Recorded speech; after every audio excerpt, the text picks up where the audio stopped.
అడే రే రే మీ Pakistan cricket board అరే పాపరా వాళ్ళు ఆ దేశ ప్రధాని ఎర్రిపప్పని చేశారు, జోకర్ అని చేశారు లిటరల్గా. నాకు ఇది తలుచుకున్న ప్రతిసారి నవ్వాటంలా. ఇది ఒక క్రికెట్ మ్యాచ్ కోసం, ఒక పెద్ద ఆయన్ని తీసుకొచ్చి ఏదో ఒక యుద్ధం గెలిచినట్టు ఒక పెద్ద స్పీచ్ ఇప్పించి కట్ చేస్తే ఒక బిగ్గెస్ట్ యూటర్న్. అసలు మామూలుగా ఉంటుంది, చాలా ఇంట్రెస్టింగ్ ఉంటుంది. మాట్లాడు కదా. హాయ్ ఫ్రెండ్స్, నా పేరు Anand, welcome to Anand news. So ఇది ఇండియా బంగ్లాదేశ్, యాక్చువల్గా ఇండియా బంగ్లాదేశ్ మధ్య స్టార్ట్ అయిన ఒక ఇష్యూ ఇది. అందులో పాకిస్తాన్ తెలిసిందేగా పొలబెట్టి కలగడానికి మధ్యలో వచ్చింది. సో మన ఇండియా బంగ్లాదేశ్ మధ్య జరిగింది ఒక 2-3 వీడియోలు చేసినట్టున్నాం, కవర్ చేసాం. పాకిస్తాన్ ఎంటర్ అయిన దగ్గర నుంచి ఒక వీడియో కూడా చేయాలి, మొత్తం కంక్లూడ్ అయిన తర్వాత ఒక వీడియో చేద్దామని చెప్పి ఆగాను. సో ఒక 2 minutes, ఒక 5 minutes అసలు బంగ్లాదేశ్ ఎలా వచ్చింది, అసలు ఇష్యూ ఎక్కడి నుంచి మొదలైంది అన్నది మాట్లాడుకొని దాని తర్వాత ఈ లేటెస్ట్ అప్డేట్స్ మాట్లాడుకుందాం. పాకిస్తాన్ ఏం చేసింది, అప్పుడేం చేసింది, ఇప్పుడేం చేసింది అని చెప్పి. అయితే డిసెంబర్ ఆ టైంలో ఇది కొంచెం సీరియస్ ఇష్యూ. డిసెంబర్ ఆ టైంలో ఏం జరిగిందంటే బంగ్లాదేశ్లో ఉన్న హిందువుల మీద అక్కడున్న బంగ్లాదేశీలు దాడులు చేశారు. అక్కడున్న హిందువులు చంపటం కానీ, వాళ్ళ మీద అఘాయిత్యాలు చేయటం కానీ, లేదంటే వాళ్ళ ఆస్తులు ఆక్యుపై చేసుకోవటం కానీ, ఇవన్నీ ఆబ్వియస్గా అక్కడ హిందువుల మీద అలాంటి దాడులు జరుగుతున్నప్పుడు పక్కన నైబరింగ్ కంట్రీ మనం ఉన్నప్పుడు, అందులో హిందూ మెజారిటీ దేశం అయినప్పుడు ఇక్కడ కొంత రిఫ్ట్ వస్తుంది, వ్యతిరేకత వస్తుంది. ఆ వ్యతిరేకత వచ్చినప్పుడు ఏమైందంటే కొన్ని పాయింట్స్ రేజ్ అయినాయి, ఎస్పెషల్లీ ఐపీఎల్ మీద రేజ్ అయినాయి. అది ఎందుకు రేజ్ అయినాయి అంటే కోల్కతా టీంలో, పైగా పక్కనే ఉన్న స్టేట్ కోల్కతా టీంలో బంగ్లాదేశ్ చెందిన ప్లేయర్ ముస్తఫిజుర్ రెహమాన్ ఉన్నాడు. ఒక 10 కోట్లు పెట్టి అంత పెట్టి కొనుక్కున్నారు కేకేఆర్ వాళ్ళు. అయితే కొంతమంది దాన్ని పాయింట్అవుట్ చేశారు. సో బీసీసీఐ ఏం చేసింది, ఇది పెద్ద ఇష్యూ అవ్వకూడదు, మొత్తం ఐపీఎల్కి డ్యామేజ్లా ఉండకూడదు అని చెప్పి కేకేఆర్తో మాట్లాడి నెమ్మదిగా ఒక సైడ్ ట్రాక్గా ఏం చేశారంటే ఆయన్ని తప్పించేశారు. ఎవరిని, ముస్తఫిజుర్ రెహమాన్. ఇక్కడ మన వాళ్ళు తప్పు చేస్తారు ఏంటి అంటే బంగ్లాదేశ్ క్రికెట్ బోర్డుకి ఇన్ఫార్మ్ చేయాల్సింది, చేయకుండా సైలెంట్గా కొన్ని ఏది పబ్లిక్ ఏ రీజన్స్ చెప్పలా, ఇలా సో అండ్ సో రీజన్స్ అని చెప్పలా. చేసేసేపాటికి బంగ్లాదేశీలు ఏం చేశారు, వాళ్ళైనా కనీసం క్రికెట్ బోర్డు వాళ్ళు ఎందుకు తీశారు ఏంటి అని చెప్పి ఒక ఎక్స్ప్లెనేషన్ అలాంటి ఏదైనా అడిగితే బాగుండేది. వాళ్ళు ఏం చేస్తారు, ఇగోకి పోయి టిట్ ఫర్ టాట్ చేయాలి అని చెప్పి ముస్తఫిజుర్ రెహమాన్ని సెక్యూరిటీ రీజన్స్తో తప్పించేశారు అని చెప్పి వాళ్ళు ఒక రీజన్స్ ఎస్యూమ్ చేసుకున్నారు. సో ఎస్యూమ్ చేసుకుని ఏం చేశారు, ముస్తఫిజుర్ రెహమాన్ లాంటి అంటే ఒక ప్లేయర్కే మీరు సెక్యూరిటీ ఇవ్వకపోతే మా టీం మొత్తానికి ఏం సెక్యూరిటీ ఇస్తారు, సో మాకు సెక్యూరిటీ థ్రెట్ ఉంది ఇండియాలో, మాకు వెన్యూ చేంజ్ చేయండి అని చెప్పి ఒక అప్లికేషన్ అన్నది రైజ్ చేశారు, ఒక పాయింట్ అన్నది రైజ్ చేశారు. రైజ్ చేసిన తర్వాత ఏం చేశారు, వాళ్ళు ఐసీసీ దగ్గరికి వెళ్ళారు. ఐసీసీ వాళ్ళు మరీ చూడండి, మన ఇండియా డామినేటింగ్ కంట్రీ కాబట్టి క్రికెట్లో ఐసీసీ వాళ్ళు మనం ఏం చెప్తుంది వింటారు, అలా ఉండదు. ఐసీసీ వాళ్ళు వాళ్ళ రిక్వెస్ట్ని కన్సిడర్ చేశారు. కన్సిడర్ చేసి ఏం చేశారు అంటే సెక్యూరిటీ థ్రెట్ నిజంగా ఉందా లేదని చెప్పి ఎంక్వైరీ చేశారు. ఐసీసీ ఓన్ టీమ్తోనే చేసింది, ఇండిపెండెంట్ బాడీస్ ఉంటాయి, ఇండిపెండెంట్గా ఇవన్నీ చేసే పనులు చేసే టీమ్స్ ఉంటాయి, వాళ్ళ చేత కూడా చేయించారు.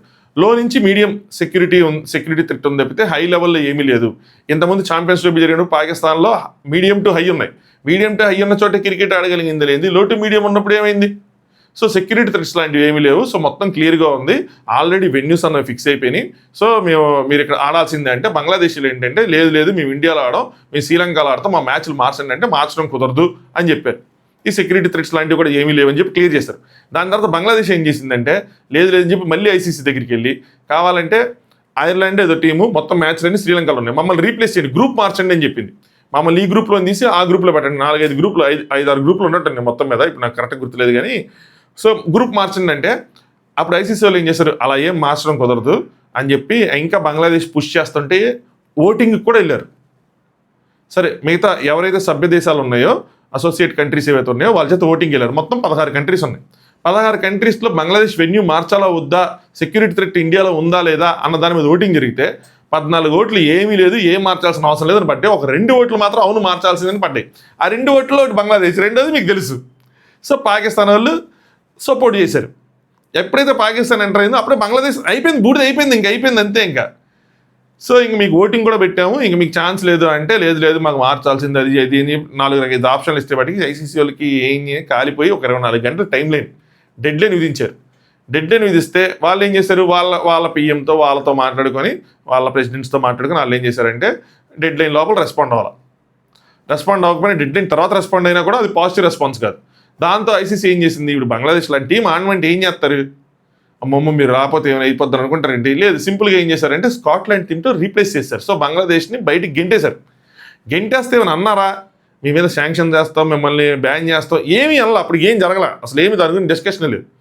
సో అలా వాళ్ళు బయటికి వెళ్ళిన తర్వాత అప్పుడు ఎంటర్ అయింది పాకిస్తాన్ ఏంటి, లేదు బంగ్లాదేశ్కి తప్పు జరుగుతుంది, హైబ్రిడ్ సిస్టమ్ అంటే ఇలా వేరే కంట్రీస్లో ఆడే సిస్టమ్ అందరికీ ఉన్నప్పుడు, అంటే ఇండియాకి ఇంతకుముందు వచ్చినప్పుడు ఇండియాకి ఇచ్చారు, ఇప్పుడు మాకు ఇచ్చారు, బంగ్లాదేశ్కి ఎందుకు ఇరు అని చెప్పి ఒక వితండవాదన స్టార్ట్ చేసింది.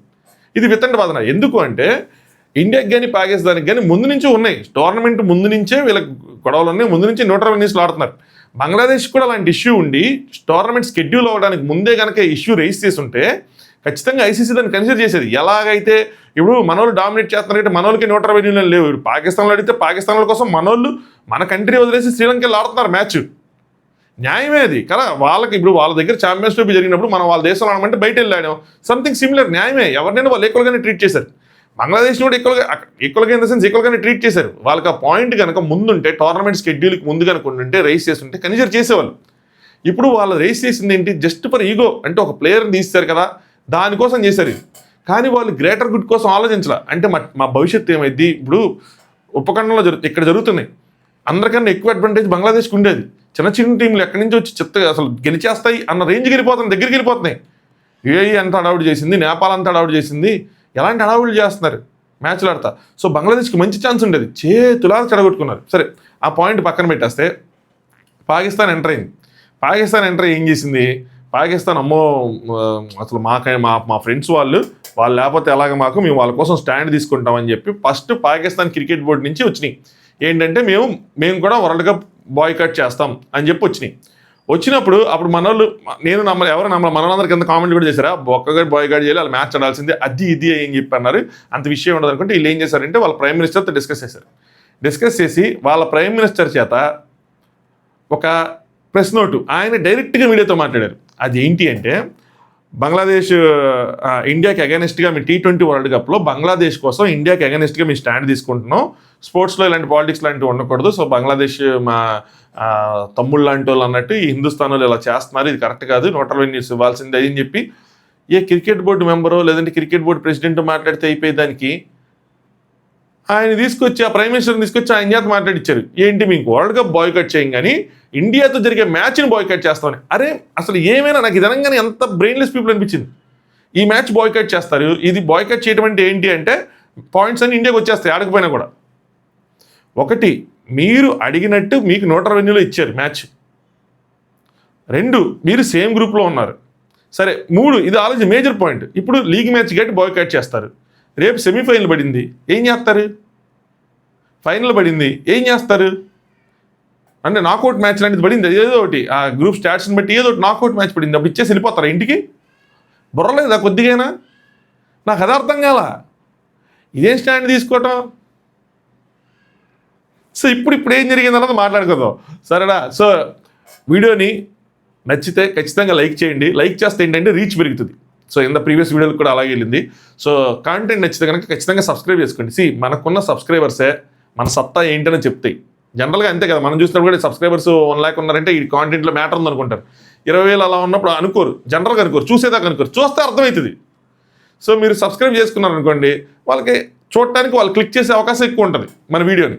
సో సబ్స్క్రైబ్ చేసుకోండి, లైక్ చేయండి, మీ ఒపీనియన్ కూడా కామెంట్ చేయండి.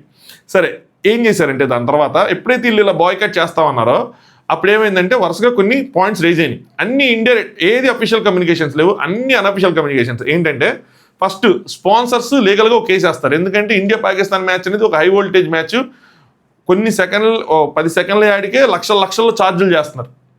సో అలాగా అసలు స్పాన్సర్షిప్ తీసుకునేదే ఈ హక్కులు కొనుక్కునేదే మేజర్గా ఇండియా పాకిస్తాన్ మ్యాచ్ల కోసం.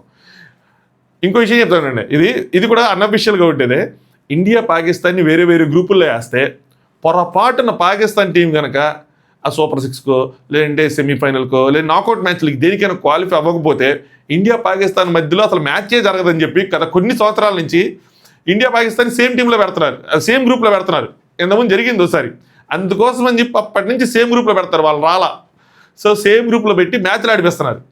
సో ఎవరైనా ఈ స్పాన్సర్షిప్ కొనుక్కునే వాళ్ళు, అది జియో వాళ్ళు అవనివ్వండి, సోనీ వాళ్ళు అవనండి, ఈస్పిన్ వాళ్ళందరూ చూసుకునేది ఇదే, వీళ్ళ మ్యాచ్లు ఉన్నాయి లేదు, దాన్ని బట్టి వాళ్ళు డబ్బులు పెడతారు కదా. ఇప్పుడు వాళ్ళు డబ్బులు పెట్టారు, సో ఫస్ట్ థింగ్ వాళ్ళు కేసేస్తారు. వాళ్ళు పాకిస్తాన్ మీద వేరు, ఐసీసీ మీద వేస్తారు. ఐసీసీ పే చేయాలి వాళ్ళకి అని చెప్పి. ఐసీసీ ఏం చేసిద్ది, ఆబ్వియస్గా పాకిస్తాన్ మీద శాంక్షన్స్ విధించింది. పాకిస్తాన్కి ఎవ్రీ ఇయర్ ఐసీసీ నుంచి వాళ్ళ మనీలో 500 కోట్లు, మన మనీలో 300 కోట్లు సంథింగ్ మనీ వెళ్తున్నాయి, అవి ఆఫ్ చేసిద్ది. Point number 1. పాయింట్ నెంబర్ 2, వాళ్ళకి జరిగే ఏదైతే పాకిస్తాన్ క్రికెట్ లీగ్ ఉందో పీసీఎల్ అని ఏదైతే చేస్తారో మన ఐపీఎల్ లాగా ఏదైతే కాపీ కొట్టి ఏదైతే చేస్తున్నారో దాంట్లో ఏంటి అంటే ఫారెన్ ప్లేయర్స్ రాకుండా వాళ్ళకి నో అబ్జెక్షన్ సర్టిఫికేట్స్ అవ్వదు. అంటే వాళ్ళు వచ్చి ఇక్కడ ఆడటానికి కుదరదు, వాళ్ళకి నో అబ్జెక్షన్ సర్టిఫికేట్స్ ఇవ్వాలి, ఇస్తేనే రావాలి. దాని తర్వాత ఇంకా వాళ్ళు సీరియస్గా తీసుకుంటే ఒక 2 సంవత్సరాలు కంప్లీట్గా బ్యాన్ కూడా చేసేచ్చు పాకిస్తాన్ క్రికెట్. ఇవన్నీ గట్టిగా వెళ్ళి తో వాళ్ళు ఒక ఆలోచనలు పడ్డారు, అమ్మో ఇదేదో మనకి బ్యాండ్ బజా బరాతే లాగా ఉంది. దీని తర్వాత శ్రీలంక క్రికెట్ బోర్డు కూడా ప్రెషర్ పెట్టడం స్టార్ట్ చేసింది. ఒకటి రిక్వెస్టింగ్ అని మాట్లాడింది, 2 ప్రెషర్ కూడా పెట్టింది. రిక్వెస్టింగ్ ఏంటి అంటే వాళ్ళ టూరిజము వాళ్ళకి మేజర్గా అడ్వాంటేజ్. ఇండియా పాకిస్తాన్ వెళ్ళి ఆడితే అందరూ అక్కడ ట్రావెల్ చేస్తారు, ట్రావెల్ చేసిన మ్యాచెస్ వెళ్ళిపోరు కదా, హోటల్ బుకింగ్స్, అక్కడ టూరిజము, లోకల్ టూరిజము మొత్తం పెరిగింది విపరీతంగా. ఫుల్ అడ్వాంటేజ్ వాళ్ళకి. ఈ మ్యాచ్ వాళ్ళని కాపాడే మ్యాచ్, వాళ్ళ దేశాన్ని కానీ వాళ్ళ క్రికెట్ని కానీ. సో వాళ్ళేంటి ఇంతకుముందు పాకిస్తాన్ దాంట్లో ఈ శ్రీలంక వాళ్ళ మీదే అటాక్ జరిగింది అప్పట్లో క్రికెట్ మ్యాచ్ ఆడుతున్నప్పుడు. తర్వాత ఎవరు కూడా పాకిస్తాన్ వాళ్ళని డేర్ చేయకపోతే శ్రీలంక వాళ్ళు దాన్ని ప్రోత్సహించింది మళ్ళీ. సో మీకోసం మేము బుల్లెట్లు తీసుకున్నాం, మా కోసం మీరు మ్యాచ్ ఆడరా అని చెప్పి అలాంటి ఒక డిప్లొమసీ అంటారు కదా, అలా ఒకటి ప్రెషర్ పెట్టారు. దాంతోపాటు ఇంకోటి ఏంటి అంటే ఆడకపోతే మేము కూడా కోర్టుకి వెళ్తాం, అదే ఐసీసీ కోర్టుకి, ఏదో కోర్టుకి వెళ్ళి మీ దగ్గర నుంచి డబ్బులు వసూలు చేస్తాం అన్న విధంగా వెళ్ళారు. సో ఇలాగ అన్ని విధాలుగా వాళ్ళు కూడా ప్రెషర్ పెట్టారు. ఇండియా ఏం చేసిందిరా అంటే ఇండియా ఏం చేయాలి, చిల్ అవుతుంది. మన న్యూజిలాండ్ మ్యాచ్లు ఆడుకొని ప్రాక్టీస్ మ్యాచ్లు ఆడుకొని మనం చిల్ అవుతున్నాం. మనకేం పోయింది, ఆడితే మనకు ఆడి ఒక కష్టపడి 2 పాయింట్లు తెచ్చుకోవాలి, ఆడపోయినా 2 పాయింట్లు వస్తాయి. ఏ విధంగా మనకి 2 పాయింట్లు వస్తాయి, మనకు పోయేదేం లేదు, వాళ్ళకే పోతుంది ఏం పోయినా. సో ఇక్కడ ఆలోచనలో పడ్డారు. ఇప్పుడు ఏం చేయాలి అని చెప్పి కూర్చొని ఏం చేయాలి వాళ్ళ మెంబర్ ఒక ఆయన ఉన్నాడు పాకిస్తాన్ ఆయన, సో ఐసీసీలో ఆయన పిలిపించుకొని ఏదో ఐసీసీతో చర్చలు జరుపుతున్నట్టు బిల్డప్ ఇచ్చారు. సరే మొత్తానికి చివరిగా ICC, Bangladesh, Pakistan tri-party meeting జరిగింది. యాక్చువల్గా పాకిస్తాన్ నెక్స్ట్ ఐసీసీ మధ్య జరగాలి, కానీ పాకిస్తాన్లో బంగ్లాదేశ్ను కూడా పిలిచారు. ఎందుకు పిలిచారు, ఎందుకంటే వాళ్ళని వదిలేసాం అని అనుకోకూడదు. మళ్ళీ అటు తిరిగి బొక్కపడింది బంగ్లాదేశ్కే, అది చివరికి కంక్లూడ్ అవుతుంది. వాళ్ళు వదిలేసామని అనిపించుకోకూడదు కదా, వాళ్ళ కోసమే కదా స్టాండ్ తీసుకున్నాం, ఎలాగో మ్యాచ్ ఆడతామని అందరూ తెలిసిపోయింది. కానీ వాళ్ళకి చెప్పకుండా చేయకూడదని వాళ్ళు కూడా పిలిచి కొన్ని డిమాండ్స్ ఐసీసీ ముందు పెట్టారు. ఆ డిమాండ్స్కి ఐసీసీ మీరు ఒప్పుకుంటేనే మేము మ్యాచ్ ఆడతామని చెప్పి. ఆ డిమాండ్స్ ఏంట్రా అంటే, ఒకటి పాకిస్తాన్ ఏం చెప్తారు, బంగ్లాదేశ్ మీద ఎటువంటి శాంక్షన్స్ వేయకూడదు అని. అసలు ఆల్రెడీ ఏం వేయకపోతే మళ్ళీ శాంక్షన్స్ వేసేది ఏంటి, ఏమని మేము అనుకున్నాం కదా, మీరు చెప్పేది ఏంటి అనుకున్నారు. నెక్స్ట్ ఇండియాతో బైలాటరల్ మ్యాచెస్ ఆడాలంట, అంటే ఇండియా వర్సెస్ పాకిస్తాన్ మ్యాచ్ ఆడాలంట. రిజెక్టెడ్, కుదరదని చెప్పారు, అది ఇండియా మ్యాటర్ అని చెప్పారు. దాని తర్వాత ట్రై సిరీస్లు, ఇండియా, బంగ్లాదేశ్, పాకిస్తాన్ ట్రై సిరీస్లు ఆడాలంట, న్యూట్రల్ లిస్ట్ ఎక్కడైనా, అది కూడా రిజెక్టెడ్. అది కూడా ఇండియా చేతిలో ఉంటుంది, మాకు సంబంధం లేదు, అది కూడా రిజెక్ట్ అని చెప్పి అది కూడా రిజెక్ట్ చేస్తారు. దాని తర్వాత hand shake restore protocol, match అయిపోయిన తర్వాత హ్యాండ్ షేక్ తెచ్చుకుంటారు. మనకి ఎప్పుడైతే యుద్ధం అయిందో అప్పటి నుంచి మన వాళ్ళు హ్యాండ్ షేక్స్ అవ్వడం మానేశారు. సో దాన్ని రీస్టోర్ చేయాలని చెప్పి అది కూడా ప్లేయర్స్కి, టీమ్స్కి డిపెండెంట్, ఐసీసీకి సంబంధం లేదు, అది కూడా రిజెక్టెడ్ అని చెప్పి అది కూడా తీసేశారు. దాని తర్వాత Bangladesh should be compensated giving hosting rights.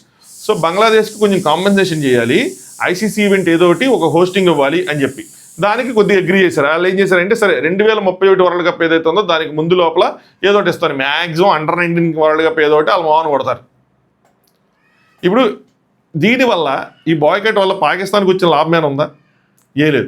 సరే ఇదంతా అయిపోయిన తర్వాత ఓకే చర్చలు ఫలించాయి అనుకొని అలా కవరింగ్ చూడండి, చర్చలు ఫలించాయి అని మా పీఎంతో మాట్లాడి మీకు ఏ విషయం చెప్తామని చెప్పి అనుకున్నారు అని చెప్పి డిక్లేర్ చేశారు.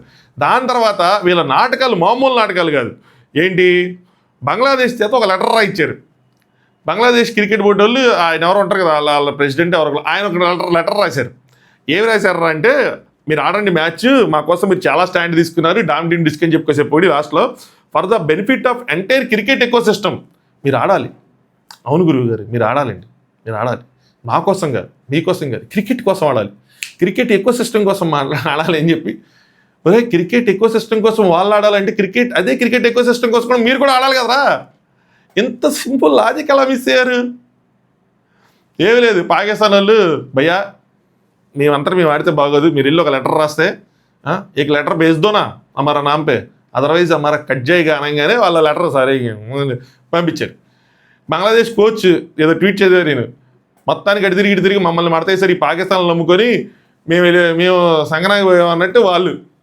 అంతే కదా, ప్రతి ఒక్కరికి అలాగే అనిపిస్తుంది. ఇప్పుడు ఇలా నమ్ముకొని మీరు కాలు అవ్వటం ఏంటి, వాళ్ళు మిమ్మల్ని రచ్చగొట్టి మేము కూడా మీరు ఆడకపోతే మేము ఆడం ఐసీసీని దించుతాం, వాళ్ళ కొమ్ములు దించుతాం, అది అని చెప్పి వాళ్ళ బిల్డప్లు కొట్టడం ఏంటి, చివరికి అటు తిరిగి ఏమి లేక ఇంకోటి కూడా ఉంది, మాకు ఎక్కువ మనీ కావాలి ఇందులో నుంచి అని చెప్పి అదో డిమాండ్ పెట్టారు. ఏవో ఉన్నదే ఇస్తాం, ఎంత వచ్చిందో అంతే ఇస్తాం, అంతకుమించి ఎక్కువ అంటే సరే అని చెప్పుకున్నాం. అసలు పాకిస్తాన్కి సంబంధించిన ఏ డిమాండ్ నెరవేరలా. మ్యాచ్ ఆడాలన్నది, హ్యాండ్ షేక్స్ ఇవ్వాలన్నది, ఎక్కువ డబ్బులు కావాలన్నది ఏది నెరవేరలా.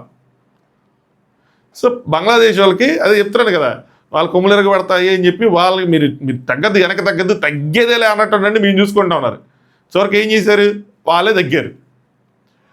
ఈ మ్యాచ్ అందరికీ ఇంపార్టెంటే రెవెన్యూ పరంగా, ఐసీసీకి కానీ, ఇండియాకి కానీ, పాకిస్తాన్కి కానీ, ఎవరికైనా సరే. అండ్ మ్యాచ్లు అయిపోయిన తర్వాత రెవెన్యూ మొత్తం ఐసీసీకి వెళ్ళిన తర్వాత ఐసీసీ నుంచి డిస్ట్రిబ్యూషన్ జరిగింది ప్రతి కంట్రీకి. ఈ మ్యాచ్ అనే కాదు, మొత్తం అన్ని మ్యాచ్లు అయిపోయిన తర్వాత ఒక రెవెన్యూ జనరేట్ అవుతుంది.